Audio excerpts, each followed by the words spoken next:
Conforme eu havia prometido, eu vou falar sobre o primeiro episódio, mas eu resolvi convidar um amigo, que eu conheço desde 2008, o Dr. Cristiano Noto, para fazermos uma conversa sobre esse assunto. Cris, quem é você? Tudo bem, eu sou o Cristiano Noto, como você falou, eu sou médico psiquiatra, fiz desde a minha época de residência, tenho interesse pelos quadros psicóticos, pela esquizofrenia, e aí isso me fez ir para uma área de me envolver nas pesquisas lá no PROESC, que é o programa de esquizofrenia da Unifesp, e aí eu fiz mestrado e doutorado com isso, e a partir de 2011 eu comecei a criar e coordenar um ambulatório de primeiro episódio psicótico, que a ideia era continuar com as nossas pesquisas nessa população, mas que foi virando uma realidade como um ambulatório assistencial, e também pensar em estratégias assistenciais que podem ajudar no primeiro episódio, que podem inclusive ser pesquisas por conta disso. Certo. Você fala primeiro episódio psicótico, muitos dos nossos espectadores não vão entender esses dois termos. Episódio psicótico tem relação com dois tipos de sintoma, é isso? Você poderia explicar melhor? A gente chama de primeiro episódio, na verdade, existe uma crítica sobre esse nome. Hoje em dia a gente compreende mais como estágios iniciais, né? Porque não necessariamente é o primeiro episódio, é a fase que os sintomas começam a surgir. Quando a gente fala de sintomas, normalmente a gente está falando de sintomas positivos, que é delírio e alucinação. Então é a fase que a pessoa começa a escutar a voz, ou começa a se sentir perseguida, começa a criar histórias que na verdade não estão acontecendo e que para ela aquilo é muito real, né? Então normalmente esses são os primeiros sintomas que surgem, e quando a gente está se referindo de primeiro episódio, a gente está falando desse começo da doença, mas que na verdade são os primeiros anos. Tá. Eu lembro como foi o meu primeiro episódio. Também vou conversar um pouco com você. E hoje, quando eu olho para trás, eu tive 5 crises dentro de 35 anos. Hoje eu tenho consciência que o que estava dentro da minha cabeça não estava acontecendo. Mas na minha memória é muito curioso, porque é uma experiência vivida como se tivesse acontecido. Então, eu acho que e assim, o meu primeiro episódio, ele demorou aí quase um ano para ter um desfecho com sintomas mais floridos, né? Como é o começo, Cristiano? Tem vários jeitos, né, Jorge? Tem aquelas pessoas que estão relativamente bem e acordam quase que da noite para o dia numa crise, às vezes com algum fator que serviu de gatilho, né? Mas também tem aquelas pessoas que têm um início mais insidioso, né? E que é o que a gente mais vê, né, na prática. Então começa a ter uma dificuldade na escola, começa a cair um pouco o rendimento, começa a ficar mais desconfiada de alguma coisa, né? E aí em algum momento isso rompe uma barreira que é subjetiva, né? A gente não consegue quantificar isso, mas que aqueles sintomas estão suficientemente importantes para atrapalhar no dia a dia, para atrapalhar os relacionamentos, né? Só terminando aqui, você falou coisas muito importantes aí já sobre a sua experiência, né? Primeiro que é a vivência, né? Então hoje a gente sabe, isso tem estudo que mostra que a pessoa que está tendo um delírio ou tendo uma alucinação, para o cérebro dela aquilo é uma experiência tão real como qualquer outra. Então você está escutando uma voz que a gente chama de alucinação, e você está escutando do mesmo jeito que você escuta a minha. Então o seu cérebro não tem como filtrar isso, né? Como separar. E muitas vezes a família fica irritada, querendo confrontar, falando, não, veja bem, não tem nada disso, não está escutando, não está acontecendo, né? E que eu acho que não é a melhor estratégia, né? Eu acho que eu tenho que ser empático, falar, olha, eu sei que você está vivendo isso, mas a gente vai te ajudar a passar por isso. O que fez mais sentido para mim, não no primeiro episódio, que nem foi identificado, mas ao longo da minha vida, as pessoas dizerem, olha, tudo bem, eu sei que você está vivendo isso, mas eu não estou. Né? Então, eu respeito o que você está sentindo, o que você está dizendo, mas eu penso diferente. Né? talvez essa seja uma maneira sincera e acolhedora de não isolar a pessoa que está passando pela situação. Sim. Porque eu acho que é a coisa mais angustiante, né? Você tá vivendo isso que já é muito intenso. E aí as pessoas começam a falar como se você estivesse mentindo, né? Eu acho que você fica duplamente sofrendo, né? Então é bem por aí, falar, olha, eu sei o que você está passando, eu sei que você não está inventando isso, mas a gente não concorda, a gente entende isso, já viu outras pessoas que passaram por isso pode ser uma doença, né? E tentar ir abordando por esse lado, né? Pegar algum gancho que a pessoa esteja sofrendo para conseguir oferecer ajuda. Você falou uma palavra muito central para mim, né? Que é o sofrimento, né? E é um sofrimento que é diferente de alguém que perdeu um parente que morreu, ou de perdeu uma namorada ou um namorado. É um sofrimento que paralisa a vida, né? Então, as famílias, as pessoas que estão passando por isso poderiam entender que procurar um tratamento, antes de mais nada, é para aliviar um sofrimento e dar um passo adiante. Né? Sim. Tem uma característica do delírio, né, que é que faz o que ele se tornar uma coisa tão importante, que é a intensidade dele, né? Então a ideia delirante, ela normalmente domina toda a vida psíquica do indivíduo, né? Então quando você e normalmente são questões muito dramáticas, né? Então você acredita que você não é mais filho dos seus pais, que você foi roubado não sei onde, ou que tem um chip na sua cabeça, né? Imagina o impacto que isso tem na vida de uma pessoa, né? Então é um sofrimento indescritível. E aí não é à toa que as pessoas normalmente deprimem quando estão vivendo isso, né? Tem alguns estudos que mostram como essa vivência, depois que melhora, isso pode ser comparado até a um estresse pós-traumático, de tão importante que é aquele momento, né? Então, se a gente não encara isso, não, ele está falando bobagem, né? Sem encarar qual é o impacto daquela vivência, né? Você não consegue tratar isso. Cris, eu vou te fazer uma pergunta, talvez a gente coloque lá no começo, eu acabei não perguntando. Estamos falando do primeiro episódio psicótico, né? Você explicou que envolve delírios e alucinações, mas o primeiro episódio psicótico não pode ser ou esquizofrenia ou transtorno afetivo bipolar. No primeiro episódio não tem como fazer essa diferenciação, né? Então, para as pessoas entenderem que a esquizofrenia começa e precisa de um tempo para que o diagnóstico seja fechado. Isso é central para as pessoas entenderem como é o tratamento com o médico psiquiatra. Que não é achismo, tem toda uma técnica para se fazer isso. E não é ficar em cima do muro, né? Você não dá o diagnóstico. É como tratar o começo de uma doença que pode seguir ou um caminho ou outro. Você poderia falar um pouco diferente o que é a esquizofrenia e o que é o transtorno afetivo bipolar? Eles começam, ambos são transtornos psicóticos. Acho que vou falar um pouco do primeiro episódio psicótico, né? Então, quando a gente pensa em um surto psicótico, né, normalmente as pessoas pensam em esquizofrenia, mas vários outros transtornos podem cursar com um transtorno psicótico, né? Então pode ser um cara que chegou cocaína a noite inteira e pode chegar lá numa emergência psicótica, né? E aquilo não necessariamente vai ser uma esquizofrenia, né? Então normalmente a gente pensa em causas ou relacionadas com droga, ou intoxicação, ou abstinência, ou até mesmo um surto induzido pela droga, que mesmo tirando a droga vai continuar, né? A gente pensa na esquizofrenia e nos outros transtornos que estão nesse espectro, né? Então tem o transtorno psicótico breve, que é uma coisa mais pontual, né? E tem os transtornos do humor, que aí entra o transtorno bipolar e a depressão unipolar.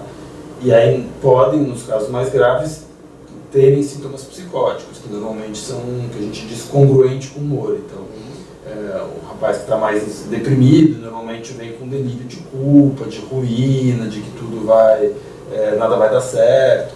E o contrário, quando ele está em mania, que é aquela euforia toda, vem uma coisa de grandeza, de ser uma pessoa famosa, muito rica, alguma coisa assim. No primeiro episódio, normalmente a gente não consegue ter certeza para onde isso vai caminhar. Então, isso é o tempo que vai dizer para onde isso está. A evolução do quadro, que muitas vezes vai mostrar para onde a gente está indo. Né? Então, a gente trata de uma forma mais geral e aí vamos sentindo para onde que vai a evolução desses pacientes. Uma coisa que, escutando você falar, para quem está do lado de fora, é muito evidente que aquilo que a pessoa está vivendo e dizendo é muito fora da realidade. Uhum. Mas para a pessoa é uma certeza. Eu acho que, caminhando aí para uma conversa sobre como chegar, perceber e procurar uma ajuda, né, logo no começo, seria isso, né? A pessoa muda o comportamento, você pode me corrigir, mas perde a capacidade de realizar as coisas que vinha realizando e se isola no mundo que é só dela. Seria isso, Cristiano? Eu acho que sim, acho que de novo, né? Cada caso é um caso, cada pessoa vai evoluir de um jeito. Mas eu acho que é isso, porque eu acho que vai mudando o sistema de crenças, né? E as coisas do dia a dia vão deixando de ter sentido e começa a criar um sentido em alguma coisa que antes não existia. Né? E isso vai se absorvendo, normalmente não é compartilhado com as pessoas, então vai levando a pessoa a ficar cada vez mais envolvida nesse mundo interno. Né? Então é o isolamento, é a coisa de perder interesse com as coisas ao redor, né? E fica muito ligado naquela história que é normalmente uma monotemática e que ocupa todo o espaço psíquico da pessoa. Assim. E é difícil porque os amigos não conseguem se aproximar, ela não consegue dividir o que está vivendo com as outras pessoas. E aí, Cristiano, eu gostaria de levar a conversa para uma abordagem assim. Todas essas coisas estão acontecendo dentro do corpo e dentro do nosso cérebro. Uhum. Então a gente pode dizer que o cérebro é a sede da alma. Uhum. Não vou entrar em detalhes filosóficos, mas o que acontece com a gente está acontecendo dentro do corpo. Daí a necessidade nestas situações do tratamento com o psiquiatra. Você poderia falar um pouco como é esse tratamento no primeiro episódio? O tratamento, a gente primeiro, quando o paciente chega a primeira vez, se faz uma avaliação para tentar ter alguma pista do que está acontecendo. Desculpa, só uma coisa, você falou que pode ter várias situações que os sintomas são muito parecidos, por exemplo, uma intoxicação. Isso. Né? Eliminar essas causas que são... Então é exatamente isso. Então você faz uma história bem tirada, conversa com o familiar, faz exame de sangue, às vezes você faz uma ressonância magnética para ter uma ideia estrutural. E aí quando você vê que não tem nada acontecendo, você fala, realmente parece um quadro de uma psicose primária, vamos dizer assim. E aí você vai tratar. Que tem alguma coisa acontecendo que não aparece nos exames, né? Exatamente. É uma coisa que a gente sabe que tem toda uma coisa neurotransmissora, mas eu digo quando não tem alguma coisa clínica, vamos dizer assim, né? Uma coisa do corpo que esteja não é um tumor, não é nada nesse sentido. Não é um problema no fígado. Exatamente, alguma coisa que poderia ser uma infecção, alguma coisa nesse sentido. Daí a gente vai pro tratamento propriamente dito.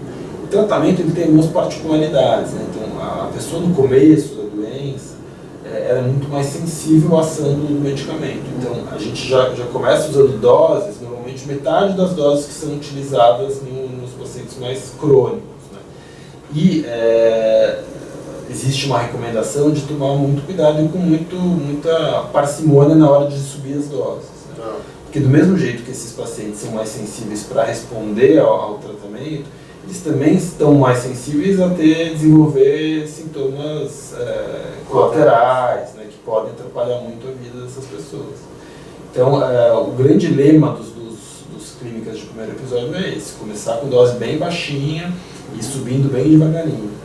E conversando com a pessoa e com a família, né? Sempre, né? Então, que tem a ver a parte de psicoeducação, que é você explicar um pouco o que está acontecendo, né? Então isso é uma coisa que é comum sempre no primeiro episódio, as pessoas chegarem totalmente perdidas, sem ter a menor ideia do que está acontecendo, né? Que tá ali no médico, mas já foi no Pai de Santo, já foi na igreja, já foi tudo quanto é canto, porque está buscando uma explicação. Você tem que mostrar o que está acontecendo e principalmente mostrar qual que é o impacto se você não fizer aquilo de uma forma bem feita, um tratamento, né? Então, esses serviços de primeiro episódio, eles existem hoje porque nos últimos 20, 30 anos se percebeu que é nesse começo da doença que o estrago ele é feito, né? Então as crises são mais intensas, mais agressivas, né? E aí depois de um certo período existe uma estabilidade, mas é uma cronificação, na verdade, não é nem uma estabilidade, porque nesse momento, depois que já passou essa fase, muitas vezes os prejuízos já estão lá, as pessoas já estão sem trabalhar, estão mais isoladas, né? Então se percebeu que o começo era uma oportunidade, o começo da doença, né? E que se você tratar isso bem tratado no começo, você tem uma perspectiva de mudar a evolução da doença, melhorar o prognóstico. Então por isso que começaram esses serviços todos no mundo. Assim, só juntando as duas coisas, né? Você falou que as pessoas passaram lá pela igreja, pelo Pai de Santo, várias religiões.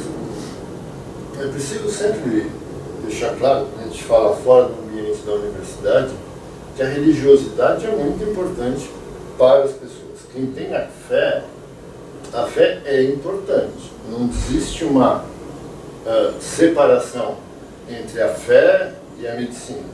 Né? E uma outra coisa, assim, que você estava falando, eu comecei a pensar aqui comigo, é que a família está procurando uma explicação e ela não precisa deixar de ir na igreja, ou no centro espírita, ou na religião que ela frequenta. Porque a visão do médico, o médico vai explicar o que está acontecendo. O médico cuida de uma parte, né? Acho que é isso. É isso que a gente estava falando antes, né? Do próprio corpo e a nossa alma. Sim. Funciona de acordo com como funciona o nosso cérebro. E essa questão de fé, né, tem muito a ver com a questão de esperança, que a gente fala bastante, né? Então, se você não acredita que pode melhorar, que pode ter, por que você vai lutar por aquilo, né? Então, eu acho que com certeza ajuda, né? Então, a ideia de falar não foi como uma crítica, mas como uma coisa de um desespero que as pessoas vão tentando encontrar resposta. Claro que às vezes pode se tornar um problema, né? Quando você pega alguém de uma religião dessa que tem uma postura mais de não, você não precisa de remédio nenhum, é só... Mas a gente sabe que isso é exceção, como em qualquer outro caso, né? Muitas vezes se dá para se fazer um trabalho de um acolhimento, que é uma coisa super saudável. Essa questão, né, de cuidar do corpo, se você está com pressão alta e o coração disparando, você não pensa duas vezes para tomar um remédio para baixar a pressão. Se você está com todas essas questões paralisando sua vida, sua família está super preocupada, o remédio também tem uma função de o corpo voltar a ser o que normalmente é. Né? Sim. E o grande problema é que muitas vezes as pessoas não percebem que elas não estão num quadro normal, né? E não percebem que por mais que a gente fale, que aquilo lá não está acontecendo. Porque, de novo, né? Como é uma vivência tão real, né? Isso eu aprendi com você, Jorge, né? Esse exercício de se auto-questionar, né? É uma coisa dificílima, né? Então, você perguntar para você mesmo, será que isso é real, né? Então, e normalmente uma pessoa que está no primeiro momento, ela não tem ainda, não desenvolveu essa capacidade de automonitoramento e de enfrentamento e de fazer esse questionamento. Você falou uma outra coisa importante, eu vou falar depois, mas o que você falou agora é uma coisa que eu levei muito tempo para aprender, né? Mais de 17, 18 anos, brigando com a esquizofrenia, sofrendo e caminhando, andando, caindo, andando, que eu gostaria, se eu pudesse mandar uma mensagem para quem está passando por isso hoje, né, seja a família, seja a pessoa, confia no médico. mesmo que esteja tudo, está tudo diferente, você se acha perseguido, todas essas sensações interiores, é preciso lembrar que o médico pode ajudar você a sofrer menos. Esse é o objetivo, eu acho. Sim.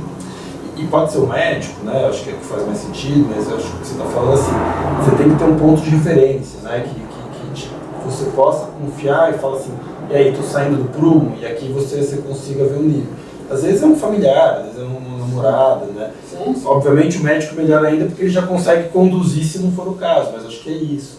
Mas assim, muitas vezes as pessoas demoram para conseguir fazer isso e falam, não, eu vou confiar mais nela do que em mim, né? Acho que esse é o grande desafio, né? Eu levei muitos anos para entender isso com o meu médico atual. E eu acho que isso muda a perspectiva. Quando a gente conquista isso, né, numa relação com o paciente, né, isso facilita muito, né? Porque daí você consegue tratar, você consegue tratar junto, né? Sim, sim. Tem todas as dificuldades que tem já do tratamento, mas a gente tira a principal delas, que é ficar numa relação de inimigo, né? Assim, é muito difícil, você se acha perseguido e acha que o teu médico está dentro dessa situação. Claro, né? Porque ele é o que está mais falando, mais confrontando e está querendo te dar alguma coisa que, né? Acho que é isso. E é difícil. Confiança é um passo que você no escuro, né? Essa que é a confiança, é esperar. E as coisas assim, né? Na minha história, falando da minha história com a esquizofrenia, a relação com o médico vai se mostrando consequente com a realidade, né? Então, assim, é uma postura de alguém que está seriamente focado em ajudar. É óbvio, né? A gente fala do médico, porque eu estou falando com você que é um médico. Mas a equipe multidisciplinar, né? Psicologia, terapia ocupacional, o acompanhante terapêutico, a equipe junta e a equipe conversa também, né? Para poder chegar a melhores caminhos. E uma outra coisa que eu queria falar com você, Cristiano, é um problema muito sério que eu vivi há muito tempo, né? Que é a adesão. Aceitar que um remédio vai ajudar as questões interiores que você está vivendo. Inclusive existem críticas, dizem que não ajuda. Tem quem é contra a psiquiatria, não serve para nada. Mas eu, com a minha experiência, eu acho que tem outras coisas assim na vida. O remédio não resolve a vida. Não seria uma maravilha, né? Ser bom, não, a pílula da felicidade. Mas o remédio é uma base para que seu corpo esteja funcionando bem. Isso, é a estrada para você conseguir seguir o caminho, é isso, acho que é um pouco por aí. E uma coisa importante quando a gente fala de adesão é que muitas vezes as pessoas só começam a lembrar que isso pode ser um problema depois de o estrago já está feito, né? Depois de 2, 3 anos, já tomou um remédio, tomou outro, mas será que está tomando direito? Né? E a gente sabe que isso é um problema no primeiro episódio, né? Então, tem um estudo que eles fizeram na Escandinávia, não sei o que, com acho que 2.500 pessoas que foram internadas no primeiro episódio. Sim. Eles têm controle, se essa pessoa pega remédio, não pega. E eles veem que depois de um mês, mais da metade dos pacientes não tinha pego a primeira receita. Né? Então a gente sabe que na Escandinávia, metade dos pacientes que foram internados já não tomam remédio.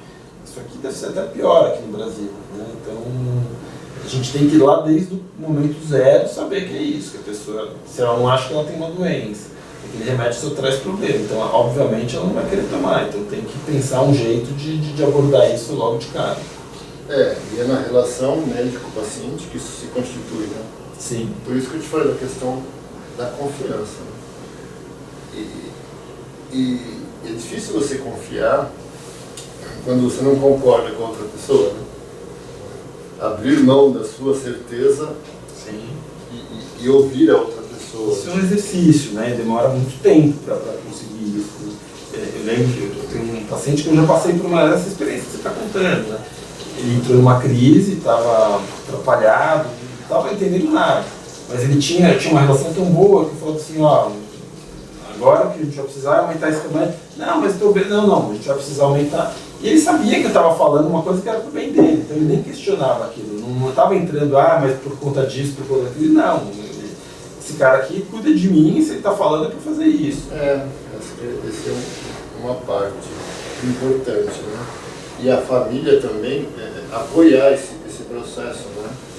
E também eu percebo que a família normalmente é um jovem, um adolescente, no começo da vida adulta, e a família também se desespera, se desestrutura com uma situação como essa, né? Precisa de um acolhimento também. Com certeza, né? Eu acho que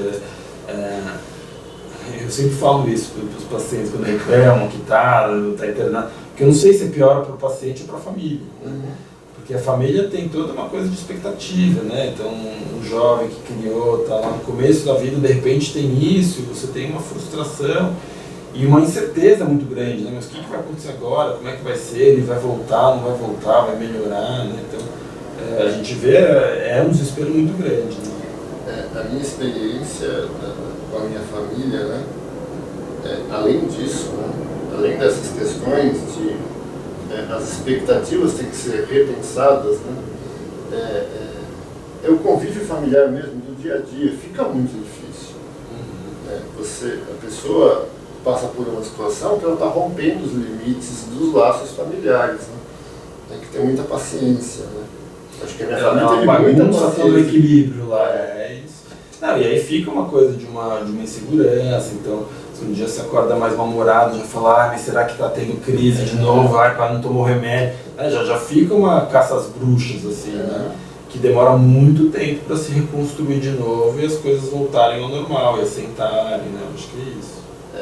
Eu gostaria de dizer assim, novamente uma mensagem para quem está vendo o nosso vídeo, né? É que o primeiro episódio psicótico, nós estamos aqui falando mais da esquizofrenia, mas também pode ser o transtorno afetivo bipolar. São doenças que hoje, né, é possível construir um caminho de vida que, não vou dizer normal, mas como qualquer outra pessoa.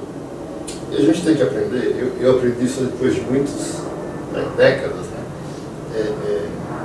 que é o seu esforço pessoal com a sua vida, que é só sua, e que você vai construindo as possibilidades, vencendo as dificuldades, como todas as pessoas fazem, na verdade.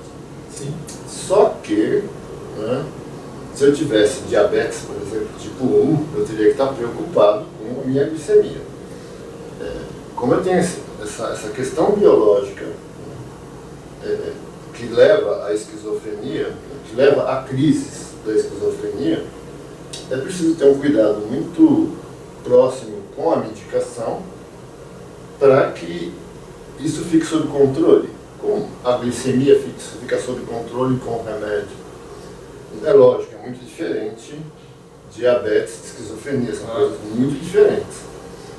O que eu aprendi é que no começo o uso da medicação ele causa alguns desconfortos, né? No meu caso, o pensamento fica mais lento, né? Mas com o tempo, né? Eu estou há muito tempo, desde 2002, com a mesma dose de remédio, né? O mesmo tipo de remédio. O seu corpo se acostuma e você volta a ter uma vida como se não estivesse tomando nada. Eu acho que é isso, né? Acho que o objetivo é que você volte. Quando a gente fala disso, não é que a gente está querendo falar, não, a doença não causa problema, o tratamento é uma maravilha. Claro que não, a gente sabe que é muito ruim ficar tomando remédio, como qualquer doença crônica, né? E a doença traz dificuldades, como também qualquer outra doença, né? Então, se você tivesse diabetes, você ia ter um outro tipo de preocupação, né? E muitas vezes as pessoas têm dificuldade de conseguir dar esse passo além, né? De falar, ok, eu tenho isso é um problema, me traz preocupações, mas eu vou continuar e vamos tocar a vida, né? E a gente vê várias pessoas que conseguem fazer isso, né? E conseguem superar e conseguem retomar a vida. E aí vão encontrar o caminho que nem você falou, né? Cada um sabe qual que é o seu caminho, sabe o que faz sentido e vai ser mais pleno ou menos com os seus desejos, os seus sonhos. Mas é isso, cada um vai procurar o seu caminho. Esse é o nosso grande objetivo hoje, né? Então, a gente tenta remitir sintomas, mas não como o fim da história, né? Como um meio para as pessoas conseguirem ter uma vida plena. Quando você fala de remitir sintomas, a minha experiência pessoal, eu sei que a minha experiência não vale para todo mundo, é a minha experiência pessoal.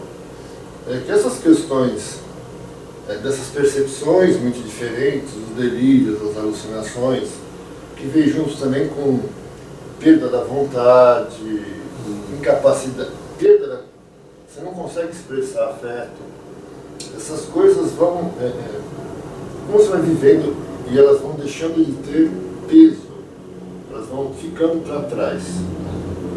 Então, se você acerta o tratamento, começa a viver coisas novas, ela vai ocupar um lugar dessas que vão virando coisas antigas, e você consegue também ter um entendimento seu sobre aquilo que você viveu. E criar novos afetos, criar novas vontades. Novos relacionamentos, mudar relacionamentos que já existem. Essa que é uma mensagem de esperança, não só no primeiro episódio.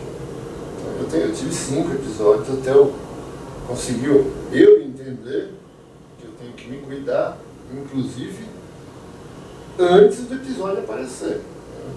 Não quer o sexto tão perto assim, né? Quando eu já me sinto diferente, me sinto mal, eu procuro meu médico, se é necessário, numa conversa, a gente aumenta um pouco a medicação, espera um tempo, vê se isso passa.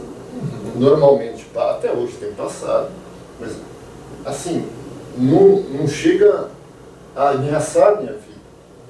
Mas assim, é isso, você vai aprendendo a lidar com isso, né? Exatamente. Aí você vê um sinal de alerta, não precisa esperar chegar na crise para poder tomar uma medida, né? E acho que é mais ou menos assim, né? Se você tem, usando novamente exemplos clínicos, né? Você tem pressão alta, por exemplo. Você sente quando a sua pressão está alta. Você não vai esperar ter um infarto para tomar o remédio, ou para procurar o médico, né? Eu estou usando essa linguagem muito simples. Eu sei que é muito diferente. E eu sei que é muito difícil também, Cristiano. Muitas pessoas no Brasil não têm acesso a um tratamento como esse que nós estamos conversando aqui. Os locais tem muitos pacientes, mesmo que tenha todo o tempo do médico à sua disposição, não estabelece uma relação de empatia. Então tem a questão dos medicamentos, de ter acesso a medicamentos modernos. Sim. Então, e o primeiro episódio também você falou assim, né? Da pessoa perder tempo indo na igreja, no centro espírita ou em outra denominação religiosa. Perder tempo no sentido de ficar tempo sem o tratamento mais exposto à psicose, é isso. E aí fica mais difícil de retomar a vida. Mesmo no sentido falando no sentido vivido. Se você brigou com todo mundo, se você se afastou do trabalho por meses, para você retomar sua vida vai ser muito difícil. Além de ter alterações no cérebro que precisam ser restabelecidas. Sim. Sempre brinco, tá falando das analogias, né? Então, eu gosto de jogador de futebol que machuca o joelho, né? Quando ele volta para jogar, ele demora um tempinho para pegar no ritmo, é a mesma coisa, né? Então, quando o paciente tem uma crise, ele demora um tempo para conseguir voltar a retomar as coisas, né? A confiança, então acho que tem esse tempo aí mesmo. Muito legal, Cristiano, a nossa conversa. Eu vou dizer para você assim, tem alguns assuntos que eu vou conversar com outros amigos. Né? Um deles é sobre os sintomas mesmo, né?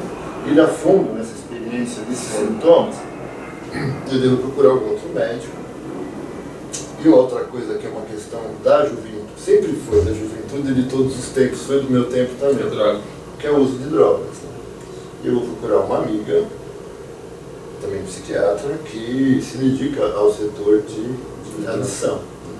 Aí também, e assim, nas estratégias que peguem desde a juventude ou casos mais extensos, né?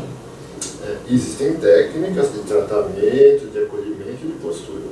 Eu estou muito feliz de conversar com você hoje para a gente poder esclarecer para as pessoas que a esquizofrenia tem um começo. E quem tem transtorno afetivo bipolar, que é alteração de humor, ou fica muito eufórico ou muito triste, né? essas coisas têm tratamento e é possível levar uma vida com qualidade. Muitas pessoas desistem do tratamento, né, Cristiano? Aí tem que sofrer para depois voltar até se acertar com o tratamento. Como não é uma decisão racional, né, a gente espera que as pessoas tenham um entendimento de que é um cuidado com a vida. Né? Tomar remédio é um cuidado com a vida. É assim que eu enxergo hoje. Sim. E eu não sou nenhum exemplo, porque eu gastei muito tempo para chegar a entender isso. Mas talvez esse vídeo, né, já funcione como isso, né? Alguma pessoa que esteja nesse momento de dúvida, questionando o tratamento, ver um depoimento, ver uma conversa, entender que tem um sentido naquilo, né? E que ela pode também superar essa fase e atingir essa fase de estar mais estável, de estar procurando um propósito na vida. Então, acho que passa uma mensagem aí de esperança, sim. O nosso amigo Rodrigo fala sobre esperança, né? Ótimo. Se eu conseguir encontrá-lo... É que nós estamos em locais separados agora, né? E agora ele está na China, né? Então. Nós estamos em locais separados, estamos no Caísmo e ele está lá no outro programa. Nós também fazer uma conversa sobre esperança, de um ponto de vista realista, com um médico muito experiente. Sim. Vem aqui um dia, pô, só deixa marcado. Legal. Certo? Muito obrigado, Cristiano. Imagina, eu que agradeço de participar, Jorge, eu fico contente. Que legal. Espero que dê certo. Valeu.